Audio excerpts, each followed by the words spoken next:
जीतेंगे सबकी नजरें सबके दिल तो जीतेंगे साथ चले तो जीतेंगे हाथ में हाथ चले तो जीतेंगे हम साथ चले तो जीतेंगे हाथ में हाथ चले तो जीतेंगे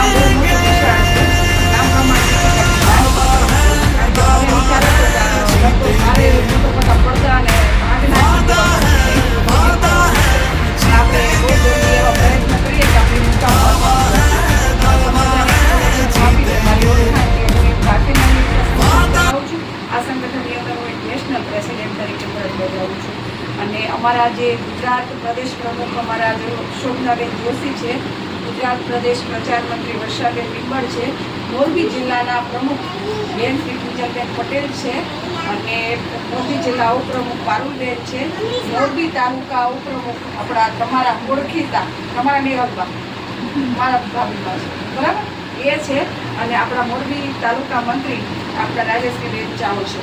આટલા હોદ્દેદારો આપણા હાજર છે. આપણી ટીમમાં બધી બહેનો એવું નથી કે આપણે ભણેલા ન હોય તો આ સંગઠનમાં ન જોડાવાય, બધાથી જોડાવાય અને આપણું સંગઠન એક નાત જાતના ભેદભાવ વગર ચલાવીએ છીએ. આપણે તો આશા રાખીએ કે કોઈ દીકરીને કોઈ દિવસ ઘરે કોઈ પીડા ન થવી જોઈએ, કોઈ પ્રોબ્લેમ ન થવો જોઈએ, પણ નાની મોટી કોઈ પણ પ્રશ્ન હોય તો એના માટે સોર્ટ આઉટ કરવા આપણું સંગઠન ઊભું છે. એની ટાઈમ તમારે લઈ કોઈ કાકા બાપા કોઈ પણ કોઈને પ્રોબ્લેમ પડે તો આપણું સંગઠન એની ટાઈમ છે. અને અત્યારે આપણું સંગઠન જે બેન વાત કરીએ વાલ્મીકી સમાજની દીકરીઓના લગ્ન છે એમાં અમારાથી થાતી જે યથાશક્તિ દાન અમે આપણું સંગઠન ટેકો કરી રહ્યું છે. એવી જ રીતે સંગઠનના અનેક એવા નાના મોટા કાર્ય છે જે અમે કરીએ છીએ, પણ બધાના સાથ તેના સાથે મળીને કરવા માંગીએ છીએ. અત્યારે જેમ આપણે વાત કરી છે કે 11સ આવી રહી છે પુરુષોત્તમ મહિનાની, તો બધાના સાથ સહયોગથી આપણે હાઉસિંગ ખાતે એક નાનું ઠંડુ શરબતનું સ્ટોલ કરવાના છે.